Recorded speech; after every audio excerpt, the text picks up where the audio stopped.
नमस्कार, मी पद्मावती धनंजय कोरेकर. राजमाता मा जिजाऊ साहेब, क्रांतिज्योती सावित्रीबाई फुले आणि ज्यांच्यामुळे आमचं जीवन घडले, कुटुंब तरले, असे आमचे पुणे जिल्हा शिक्षण मंडळाचे संस्थापक कैलासवासी बाबुराव रामचंद्र घोलप साहेब, या सर्वांना वंदन करून काल 27 फेब्रुवारी 2026 रोजी जो मराठी भाषा गौरव दिन साजरा झाला, त्याच्याबद्दल बरेचसे वेगवेगळे विचार वर्तमानपत्रात, दूरदर्शन किंवा माध्यमांच्या द्वारे आपल्याला पाहायला ऐकायला मिळालेलं आहे. त्याच्यावर मी यापूर्वी 1-2 व्याख्यानं केलेलीच आहेत. परंतु सद्यस्थितीमध्ये वाहत्या वाऱ्यामध्ये, राजकारणामध्ये आपल्या मातृभाषेचं काय होतंय, काय चाललंय, याच्याबद्दलचे 4 शब्द मी आज नमूद करणार आहे. ही मतं माझी वैयक्तिक आहेत.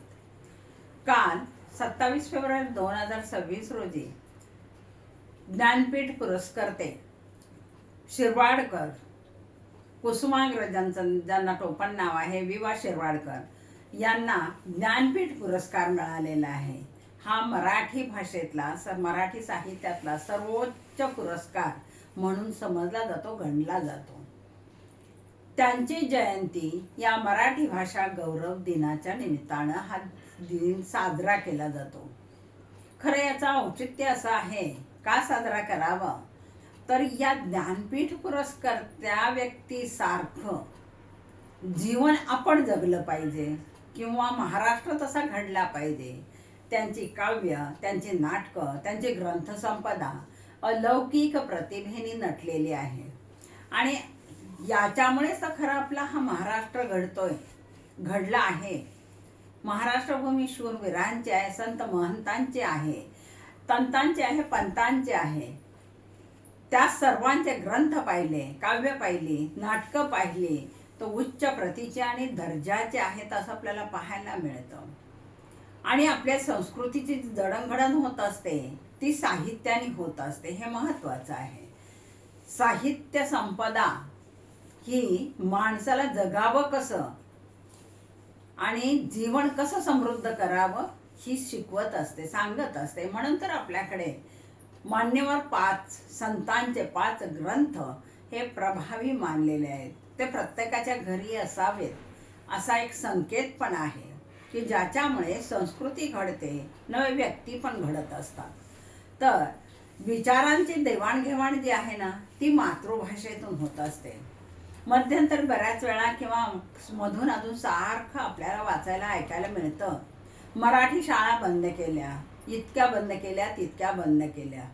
खरं तर त्या मराठी शाळा, ज्या मराठी शाळांमधून आम्ही 70 वर्षापूर्वी बाराखडीची घोकमपट्टी केली, पाड्यांची घोकमपट्टी केली, आणि तो सूर जो आळवला जायचा, घोळवला जायचा, म्हटला जायचा, तो गावातल्या पारावर, वेशीवर, नवे मंदिरांमध्ये घुमत असायचा. आणि त्याच्यातूनच ती सर्व जुन्या पिढ्या घडलेल्या आहेत. पहा, जुनी सर्व माणसं, सावरकर असोत किंवा साने गुरुजी असोत, शिरवाडकर असोत किंवा तद्वत आणखी मान्यवर सर्व साहित्यिक असो, हे त्याच्यातूनच घडलेले आहेत. सध्या आपल्याला माहिती आहे, एक फॅशन मुलांना इंग्रजी शाळेमध्ये घालायचं कबूल आहे. आपल्याला विकासाच्या दृष्टिकोनातून आंतरराज्य देवाणघेवाण विचारांची करायची असेल तर इंग्रजी आलीच पाहिजे आपल्याला. परंतु तत्सोबत आपल्या आईला म्हणजे मातृभाषेला विसरता कामा नये. आपली मातृभाषा कोणती? महाराष्ट्राची मराठी मातृभाषा. मग त्या मातृभाषेची जसं आपण माता, मातृभूमी आणि मातृभाषा या त्रयीची जर आपण जपणूक केली ना, तर आपलं सुंदर असं जीवन तयार होते, सुंदर अशी महाराष्ट्र संस्कृती तयार होत असते. आणि एवढं असताना सुद्धा या बातम्या ऐकल्या ना की खरंच मनाची चलबिचल सुरू होते. मराठी शाळा बंद झाल्या, शेतामध्ये काम करणाऱ्या शेतकऱ्याची मुलं ही कुठल्या इंग्लिश मीडियमच्या शाळेमध्ये घालावीत हो त्यांनी? महिन्याला, वर्षाला 50-60 हजार रुपये फी भरून बाकीचा इतर खर्च धरून लाखात खर्च आता चाललेले आहेत. ही शेतकऱ्याची मुलं भरू शकतील का? दुष्काळाने, ओल्या दुष्काळाने शेतकरी तर सतत पीडित झालेला आहे. मग कामगार असो, शेतकरी असो, कष्टकरी असो, यांच्या मुलांच्या शिक्षणाचं काय? वाडी वस्तीवरच्या शाळा जर बंद झाल्या तर त्यांच्या मुलांनी काय करायचं? म्हणजे माझ्या मनात सहज हा प्रश्न येतो की यांनी जगूच नाही का? यांचा विकासच होऊ नये का? आईबाप जर ऊस तोडणीला जात असतील, शेतामळ्यामध्ये कामाला जात असतील, तर त्यांच्या मुलांना व्हॅननी पाठवायला त्यांनी पैसे कुठून द्यायचे हो? हा खूप मोठे असे विचार करणारे प्रश्न तिथं आहे. आणि म्हणून संस्कृती घडण्यासाठी किंवा मुलांचा विकास होण्यासाठी मातृभाषाच योग्य आहे, हे बहुतांश लोकांचं म्हणणं आहे. तद्वत आमचं सुद्धा असंच म्हणणं आहे की ती भाषा असावी, तिच्या शाळा असाव्यात, मुलांना ते म्हणता आलं पाहिजे. छत्रपती शिवाजी महाराजांनी पहिला भाषेचा कोश निर्माण केलेला आहे. म्हणजे आपल्याला माहिती आहे की 400-500 वर्षापूर्वी सुद्धा छत्रपतीने आपल्याला सांगितलेलं आहे की मराठी भाषा जपली पाहिजे किंवा तिचं संवर्धनही आपण केलं पाहिजे. 20वी सणाच्या 12व्या शतकात ज्ञानेश्वरांनी, पुढे आपल्याला माहिती नामदेवांनी किंवा इतर सर्व जाती धर्माच्या संतांनी, पंतांनी खूप सारं जे ग्रंथ लेखन केलेलं आहे ते मातृभाषेत केलेलं आहे. आजही आपल्याला रस्त्यानं सरळ जाण्यासाठी, जीवनाचा रस्ता सुधारण्यासाठी ग्रंथच उपयोगी पडतात. मग असं असताना सुद्धा मराठी शाळा बंद केल्यात किंवा करण्यात येणार आहेत असं ऐकलं की खरंच काळजाची ना चलबिचलत झालेली दिसते. मराठी शाळा बंद करून पूर्वीच्या काळी 50-60 वर्षापूर्वी, ज्या काळात आम्ही शिक्षण घेतलेले 60-70 वर्षापूर्वी, त्या काळाला कैलासवासी बाबुराव घोलप यांनी पुणे जिल्हा शिक्षण मंडळाची स्थापना केली. कैलासवासी आप्पासाहेब साळुंखे यांनी स्वामी विवेकानंद संस्थेची स्थापना केलेली आहे. बागड जगताप यांनी शिवाजी मराठा हायस्कूलची स्थापना केलेली आहे. आणि कर्मवीर भाऊराव पाटील यांनी तर रयत शिक्षण संस्था ही स्थापन करून महाराष्ट्रातल्या कानाकोपऱ्यात, वाडी वस्तीवर या मुलांना शहाणं केलं, सुशिक्षित केलं. आज ती माणसं खूप उच्च पदावर पोहोचलेली आहेत. किंबहुना आम्ही पुणे जिल्हा शिक्षण मंडळ किंवा कर्मवीर भाऊराव पाटलांच्या शाळामध्ये जर शाळा नसत्या तर आम्ही शिकलो नसतो. आम्हाला एक खुरपं घेऊन मळ्यातच जावं लागलं असतं किंवा कुदळ फावडं घेऊन खाणकाम करावं लागलं असतं. परंतु या धुरंधर व्यक्तींनी मराठी शाळांचं महत्त्व जाणलं आणि सर्वसामान्य मराठी जनांसाठी या मराठी शाळा काढलेल्या आहेत. आणि मला म्हणायचं, सांगायचा हाच हेतू होता की मराठी शाळा बंद न करता, समजा विद्यार्थी संख्या जर कमी होत असेल तर काही अंतरावर, ठराविक अंतर 4-10 गावा मिळून तरी त्या तयार झाल्याच असल्याच पाहिजे अस्तित्वामध्ये. तर ही सर्वसामान्य, आपण म्हणतो भारत हा शेती प्रधान देश आहे. 70% शेतीचं प्रमाण आहे, शेतकऱ्यांचं प्रमाण आहे. मग 70% शेतकऱ्यांच्या मुलांनी आपली मुलं कुठे परदेशात ऑक्सफर्डमध्ये पाठवायची का? काय करायचं त्यांनी? खूप मोठे प्रश्न आहे सामान्यांचे. आणि बडे नेते मंडळी, पुढारी मंडळी मला वाटतं इकडे लक्ष देत नाही. भले त्यांनी त्यांचे मुलं कुठेही पाठवत, पण सामान्यांच्या मुलांचा विचार तर त्यांनी नक्कीच केला पाहिजे. काल दिनांक 27 फेब्रुवारी 2026 रोज सकाळमध्ये फार सुंदर लेख आले होते. एक देशमाने साहेबांचा लेख होता आणि दुसरा त्यांनी सांगितलं होतं की मराठी भाषा गौरव दिन हा इव्हेंट आहे का संस्कृती आहे? इव्हेंट हा तात्पुरता असतो आणि जातो. संस्कृती कायमची असते, चिरकाल टिकणारी असते आणि चिरकाल संस्कार करणारी असते. त्यांचा लेख किंवा डॉक्टर केशव देशमुख यांचाही लेख मी वाचला. खरं या लोकांच्या विचारांकडे कधी कोणी लक्ष देतंय का? मराठी भाषेला अभिजात दर्जा मिळाला, अभिमानाची गोष्ट आहे. राज्य सरकारने प्रयत्न केले, केंद्र सरकारने मान्यता दिली, ते घोषणावह आहेत. परंतु अभिजात दर्जा मिळाल्यानंतर तिला त्याच स्थितीत ठेवण्याचं काम ह्या मराठी शाळाच करणार आहेत.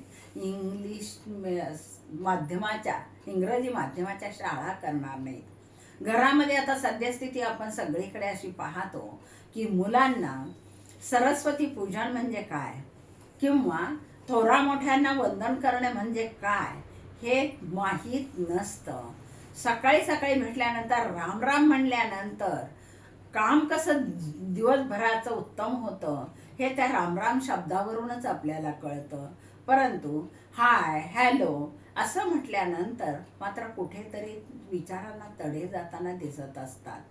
पूर्वीची जी बाराखडी मी सांगितलं त्यावेळेला पावकी, दीडकी, अडीचकी ही शिकवली जायची पहा. त्याच्यामुळे काय व्हायचं, मेंदूला व्यायाम व्हायचा आणि स्मरणशक्ती तीव्र व्हायची पहा. वयाच्या 75 80 आजही ते लोक उत्तम पाडे म्हणू शकतात किंवा पावकी दीडकी त्यांना म्हणता येते. आत्ताच्या मुलाला पाडेही म्हणता येत नाही. ते तात्पुरतं बेगडी होते पहा. पाठ करतात, या 1ली 2री 3रीमध्ये पाठ करायचे, 5वीमध्ये पुन्हा सपाट झालेले असायचं. बरंचसं काही वेगवेगळ्या तऱ्हेचं शिक्षणही दिलं जातं, तो भाग नाहीये. पण मातृभाषेची हेळसांड होता का नाही. सरकारने सध्या आपल्याला माहिती आहे 1ली पासून मातृभाषा ही सक्तीची केलेली आहे. ते करणं गरजेचं होतं. सक्तीची केली, पण त्याबरोबर जिथे एक इंग्रजी शाळा आहे तिच्याच आसपास एक मराठी शाळा पण असावी. म्हणजे जे काही भटक्या विमुक्त जाती असतात त्या लोकांची मुलं, हे गाव सोडून ते गाव, ही वस्ती सोडून ती वस्ती, अशा मुलांच्या शिक्षणाची अशी हेळसांड होऊ देऊ नये असं एक माझं प्रामाणिक मत आहे. आणि म्हणून काल आपण जो गौरव दिन साजरा केला त्याच्यामध्ये उपमुख्यमंत्री श्री एकनाथ शिंदे साहेब यांनी बरोबर सांगितलं की मराठी भाषेतला विनोद हा माणसाला जगवतो. कीर्तनकार आपले नेहमी सांगतात की विनोद झाल्यावर माणसं हसतात, पण जी मोठ्याने हसतात ना ते निर्मळ मनाचे असतात आणि जे हळू हसतात, गालात हसतात, ते गद्दार असतात. याचा अर्थ असा माझ्या मते मी जो काढलेला आहे तो असा आहे की मराठी भाषेचा विनोद समजायला सुद्धा मराठी भाषाच अवगत झाली पाहिजे, समजली पाहिजे.